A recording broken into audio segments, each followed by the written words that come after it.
my question is political. Okay. So is that okay? That's totally okay. You're welcome to hit me up with anything you want tonight. It's all you guys.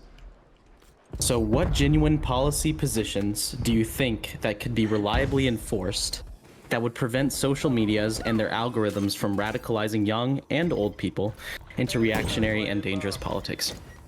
Fuck. Are you sure that you don't work for the Biden administration? That was a very professional question. Okay. It's really something that's going to sound more like a Republican policy, which is a little bit rare for me.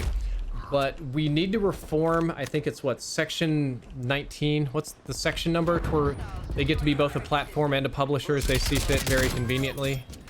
That is working to our disadvantage right now. Because what's happening is, actually really more than that, we almost have to fundamentally rework what we consider freedom of speech. Because both parties right now disagree. The left, the Democrats broadly, would probably not see hate speech as freedom of speech, like saying I hate X group, I think X group of people are bad and that's racist and all, but they would say that's probably not protected speech. Bad words could be punished like in the UK. I personally think that's very terrifying. That sets a bad standard and limits our speech because it limits your right to criticize in a lot of ways. Whereas Republicans are weirdly concerned about algorithms and factual bias. They don't like being censored or shut down or having like Google and Twitter on their little posts saying that it's wrong, or like flat earthers and stuff like that in their little YouTube videos doing. So both of the parties are working in very different directions, but what we need to be talking about is speech on the internet actually considered public and First Amendment protected, or is it effectively a corporate property? Because what I'm doing, I am streaming on a service owned by Amazon while using a voice chat that's co-owned by Sony Entertainment, a Japanese company, while playing a game that's made by an American company in California. And everything that we say and do can immediately be banned or punished and terminated based on the whims or needs of their platform or their goals even, right? Because they're totally private. And corporations in the United States enjoy a lot of freedom. So then it becomes a problem of, if these are the only things that people are using to communicate, and guy on the street with a sign and newspapers and books really aren't the things anymore, at what point do we have a responsibility to the American people to consider reforming these things as a whole? And I think that time is right now. I don't have the clear answer on how to solve all of that, but I know that we need to very seriously examine what we consider free speech and what we don't. And I don't think that's going to happen because right now everybody on the planet wants to game free speech and turn it into something that benefits them. And I think that's terrible.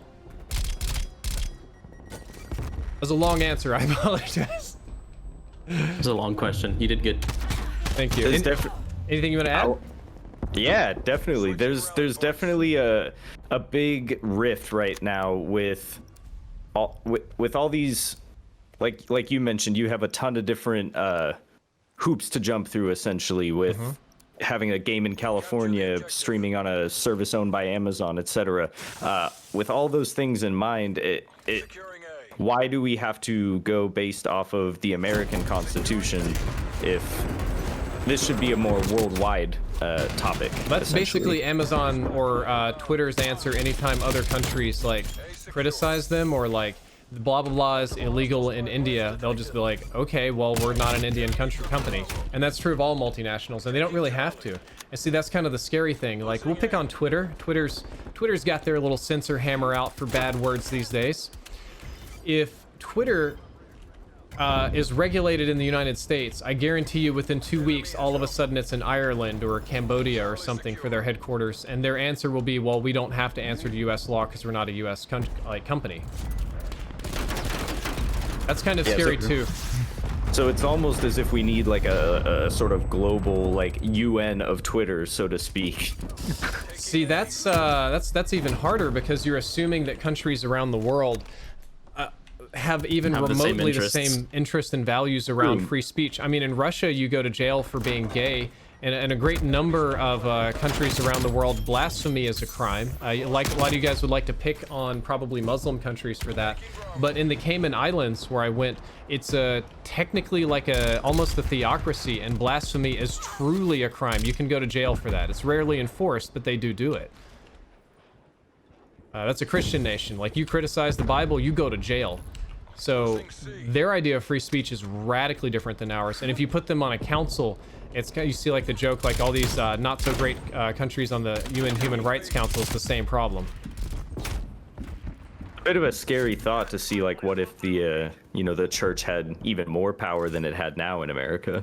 Yes, I don't think the church. Well, I was thinking Catholic. The Catholic Church has lost all its influence in America. Nobody listens to the Pope about anything. The more evangelical church in the power in the U.S., like Protestant, has a tremendous amount of power.